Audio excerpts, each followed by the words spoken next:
Quais são as doenças, doutor Fernando, que estão diretamente relacionadas à alimentação? Olha, Jackson, uma das três mudanças mais perigosas, que traz mais consequências ruins para as pessoas, são três coisas que eu chamo de três assassinos brancos. São três coisas que não existiam, foram criados pelo homem e hoje se tornou quase a base da alimentação das pessoas. Primeiro é o cereal refinado, a farinha de trigo refinada, também o arroz polido, o arroz que não é integral. Até 1880, a humanidade inteira comia tudo integral. Por quê? Porque o trigo era moído em moinho de pedra e não dava para transformar nesse pó branco que existe hoje em dia. Depois, o segundo inimigo branco, o segundo assassino branco, é o açúcar refinado. E esse açúcar concentrado, essa sacarose, porque é extremamente nociva para a saúde. Porque quando você usa, por exemplo, um melaço de cana, o mel de cana, que é extraído da cana, esse mel de cana é riquíssimo em minerais. É rico em cálcio, é rico em ferro, é rico em magnésio, é rico em zinco, é rico em selênio. E esses minerais são extremamente importantes para o bom funcionamento do nosso sistema de defesa. Só que quando você pega esse melaço de cana, aí já transforma ele em açúcar mascavo, depois pega ele e transforma no açúcar branco, esses minerais são todos eliminados e só fica a sacarose pura. E essa sacarose pura é muito nociva para a saúde, seja para as doenças cardiovasculares, seja para a questão da diabetes, seja para a questão da obesidade. E o terceiro assassino branco, que também é uma coisa que não existia, é o sal refinado. Antes, as pessoas usavam o sal marinho. O sal refinado, eles, quando fazem o processo de industrialização, eles tiram cerca de 92 nutrientes e micronutrientes do sal e acrescenta 7 produtos químicos que faz dele uma coisa altamente nociva. Nociva principalmente para o nosso sistema urinário, para os nossos rins. É quem mais sofre. Então, o crescimento hoje de pessoas fazendo hemodiálise é um absurdo.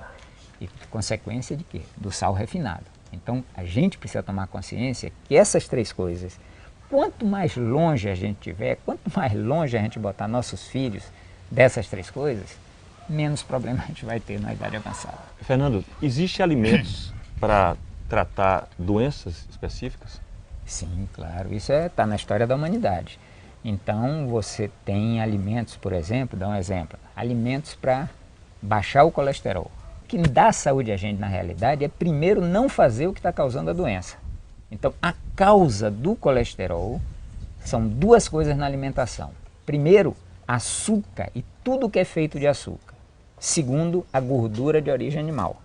Agora, se o colesterol está alto, se você comer 3 maçãs, 3 peras, 1 quilo de melão por dia, se você comer cenoura, esses alimentos têm o poder de reduzir o colesterol que você tem. Mas se você não tirar a causa, está saindo, mas está entrando. E aí não resolve o problema. Isso você vai encontrar nas doenças cardíacas, na hipertensão. A hipertensão é causada pela alimentação. Mas você tem alimentos que baixam a hipertensão. O alho, o salsão, o chuchu, a melancia, tudo isso tem o poder de baixar a pressão da pessoa, com uma grande vantagem. Quanto mais alho e salsão você usar numa comida, aquele que chama aipo, menos você precisa botar sal no que você vai comer. Porque o alho e o salsão dá um sabor na comida como se fosse sal. Melancia, ela é altamente diurética. Então ela tem o poder de baixar a pressão da pessoa. Agora, ideal para quem é hipertenso é tomar 1 quilo daquela parte vermelha da melancia em forma de suco. Eu tenho uma pergunta para fazer. Sim. Queria saber se fruta a gente pode comer à vontade ou tem alguma restrição? Porque tem açúcar, né? Na fruta, um açúcar, como é que chama? É frutose? É a frutose, mas esse não é o inimigo. O inimigo é a sacarose, que está na açúcar branco, e a maltose, que está na farinha de trigo refinada. O nome já diz, né? Maltose, né? Tem que tomar cuidado com ela. Pessoa diabética tem que saber comer fruta. Ok. Então não pode comer à vontade. Tem frutas até que é melhor não comer. Por exemplo? Banana, uva, porque são frutas que elas têm um teor de frutose maior. Ok. Pessoas diabéticas, por exemplo, não devem tomar suco de fruta, porque quando ele faz o suco de fruta, ele concentra essa frutose. Então ele toma um copo de suco de melancia, depois vai medir a glicemia, ela subiu, Ok. tá certo? Agora, Alexandre, o que está provado hoje na ciência, que já foi usado empiricamente, hoje é científico, é que quanto mais fruta e quanto mais verdura uma pessoa come, menor é a probabilidade dela desenvolver doenças, principalmente câncer. Perfeito. Porque a fruta e a verdura têm o poder de estimular o sistema imunológico da gente, que vai nos proteger para qualquer doença.